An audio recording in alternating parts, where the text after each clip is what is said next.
Ustaz, mohon penjelasannya tentang hadis sholatlah kamu seperti melihat aku sholat. Allah. Di fenomena sekarang kan sholat kita berbeda-beda Ustaz. Dari gerakan saja sudah beda. Iya. Mohon penjelasannya yang menurut Nabi melihat, menurut Nabi itu apanya yang harus kita ikuti. Sekian Ustaz. Imam Syafi'i, Imam Nawawi, khususnya Imam Nawawi mengatakan sholat menurut Nabi nggak mungkin.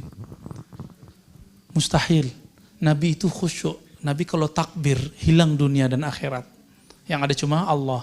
Allahu Akbar. Kalau antum takbir kan tuh bentak ustad. Karena waktu kampanye beda nolnya. Yang pernah begitu tobat. Ya. Tobat serius. Kenapa? Ali bin Abi Thalib jika takbir itu hilang sakit-sakit yang ada di punggungnya. Jadi Ali bin Abi Thalib itu pernah di Sahih Bukhari punggungnya kena panah. Ketika takbir itu dicabut, hilang rasa sakitnya nggak ada. Abu Bakar radhiyallahu taala anhu ketika takbir hilang suaranya, nggak kenceng. Kalau antum kan tambah kenceng. Allahu Akbar. Saya aja takut dengernya. Ya. Apalagi yang beda nol sama antum. Bisa jantungan, copot jantungnya itu. Dalam Sahih Bukhari tidak diriwayatkan di Sahih Muslim. Dalam bagian salat Imam Bukhari meriwayatkan Nabi bersabda, "Shallu kama ra'aitumuni usolli." Ini coba lihat kalimatnya pelan-pelan.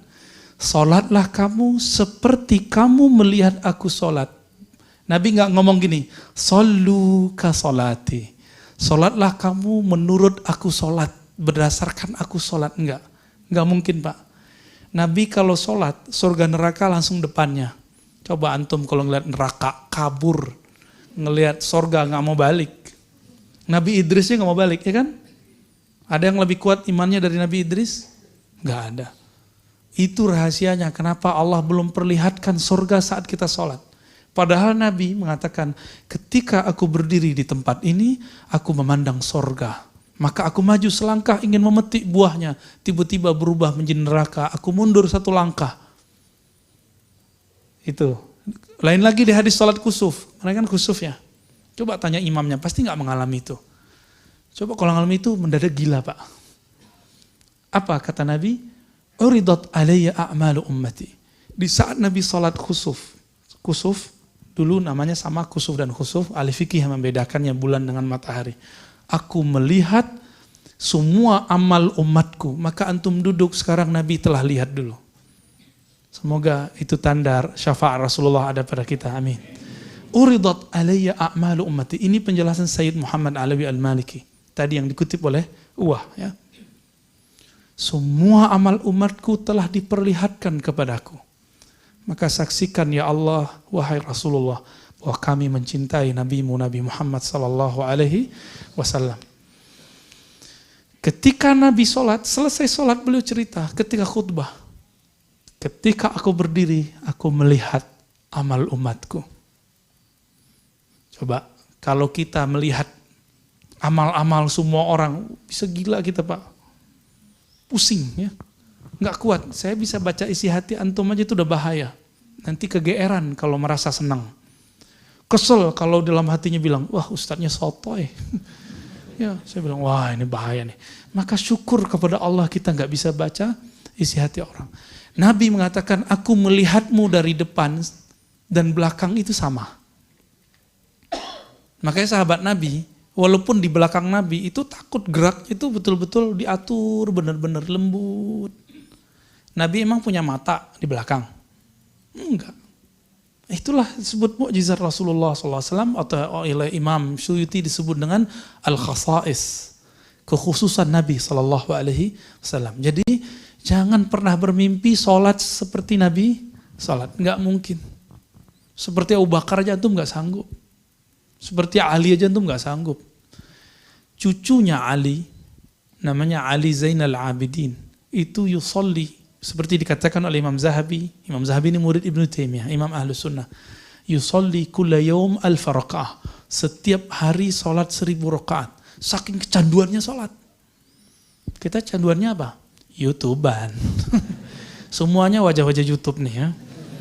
Ya matanya udah mulai kena soalnya ya. Pada yang senyum-senyum berarti kena.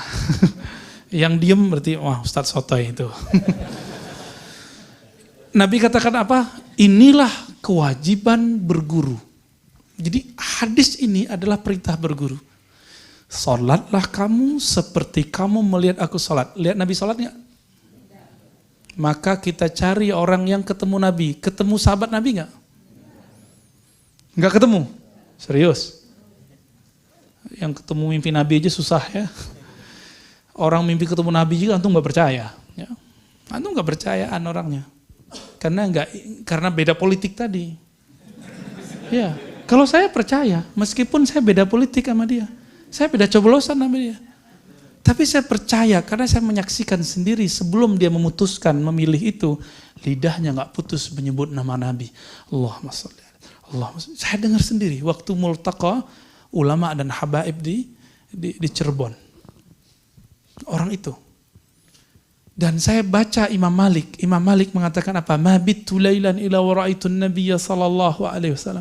Aku tidak tertidur malam hari kecuali aku memandang Nabi sallallahu alaihi wasallam. Imam Malik wafat 179. Nabi wafat tahun 11. Enggak ketemu. Tapi kok beliau mengatakan aku ketemu Nabi tiap malam. Itu Imam Malik loh. Ya. Saya kalau mau sholat sama, saya kalau mau sholat saya mengitikadkan saya ikut Nabi di depan. Tapi lewat siapa? Lewat guru saya. Karena guru saya ngajarin sholat. Antum ingat gak sholat waktu kecil? Guru kita punya guru gak? Gurunya punya guru gak? Terus sampai ke sahabat Nabi. Ternyata sahabat Nabi meriwayatkan cara angkat tangan Nabi beda. Ada yang sampai ke, ya gak ada yang begini. Sampainya paling rendahnya di sini. Paling tingginya antara Imam Syafi'i membaca hadis yang sama dengan Abu Hanifah, hadisnya sama. Yuhazi uzunai sampai ke telinga. Bagi Imam Abu Hanifah itu begini caranya. Jadi antum nanti kalau ke Turki, cara sholat Turki itu begini. Halo. Tapi Imam Syafi'i mengatakan cukup begini. Yuhazi ujung jari sampai ke gitu. Gimana dengan yuhazi mankibai? Yuhazi mankibai itu sejajar dengan ini menurut Imam Syafi'i. Hadisnya sama loh. Hadisnya sama. Kok bisa imam beda? Ini yang disebut mazhab. Jadi mazhab itu bukan buatan imam. Mazhab itu pemahaman imam meriwayatkan hadis-hadis yang berasal dari Nabi Sallallahu Alaihi Wasallam. Maka bermazhab itu bagian dari sunnah. Karena bermazhab artinya berguru. Kalau antum gak senang dengan kalimat mazhab ganti. Berguru. Wajib gak? Kalau enggak usah undang ustadz sini. Ya, gak usah undang-undang ustadz lagi. Kenapa? Gak usah berguru. Ya kan? Jadi makna hadis itu apa? Jika kamu tidak melihatku, lihatlah muridku. Atau murid dari muridku. Atau murid dari muridku. Imam Syafi'i itu dengan Nabi jaraknya siapa? Berapa orang? Imam Syafi'i berguru ke Malik, Malik ke Nafi', Nafi' ke Ibnu Umar dari Nabi SAW. Imam Syafi'i dari Sufyan, Sufyan dari Yahya bin Sa'id Al-Ansari, dari Muhammad Ibrahim Tamimi, dari Alqamah, dari Umar. Mau disebutin lagi semua. Imam Syafi'i dari Malik, Malik dari Salim, Salim dari Ibnu Umar dari Nabi SAW. Dan itu terhubung lebih dari 1000 guru yang menghubungkan beliau kepada Nabi. Maka sunnah salafus soleh adalah mempelajari sifat salat Nabi dari banyak guru, bukan dari satu buku. Apalagi dari satu channel YouTube. Bid'ahnya bukan main itu. Kenapa? Karena tulisan yang ada di Sahih Bukhari itu tidak lengkap. Imam Bukhari itu menyebutkan terpotong-potong. Takbir sendiri, angkat tangan sendiri, Fatihah sendiri, iftitah sendiri, semuanya sendiri. Jadi kalau sholat nanti kita berhenti-berhenti, habis takbir kita main dulu, apa lagu, kan gitu. Siapa yang menggabungkan ini, itulah yang disebut imam mazhab. Imam Bukhari itu, dia tidak sedang ingin meruntuhkan mazhab Syafi'i. Justru sedang memperkuat mazhab Imam Ahmad bin Hanbal Hanbali, Imam Muhammad bin Idris Syafi'i, Malik, Maliki, Hanafi. Kenapa? Imam Bukhari berguru ke murid-muridnya Syafi'i. Siapa? Ahmad bin Hanbal di Baghdad, Al-Humaidi di Mekah. Banyak lagi. Murid Imam Malik, siapa namanya? Muhammad ibn Maslamah, ya. Muhammad bin Salamah, Muhammad bin Yusuf Kutaibah. Orang-orang ini adalah murid Imam Malik. Imam Syafi'i murid Imam Malik. Jadi Imam Bukhari itu bukan sedang meruntuhkan ajaran mazhab. Tapi sekarang orang kesannya kalau baca Sahih Bukhari nggak usah bermazhab. Padahal baca Sahih Bukhari antum tidak akan lepas dari mazhab. Mau baca hadis pertama langsung Syafi'i, Humaidi, murid Imam Syafi'i itu. Baca hadis kedua langsung ke Malik nanti. Ketiga terus sampai akhir. Sampai akhir. Semuanya imam-imam mazhab. Jadi maksud dari sholatlah seperti kamu melihat aku sholat, sholatlah seperti aku. Sahabat Nabi ada berapa banyak? 124.000. Berarti seharusnya ada 124.000 mazhab dong? Enggak. Yang berani berfatwa di kalangan sahabat kan enggak banyak. Enggak kayak sekarang.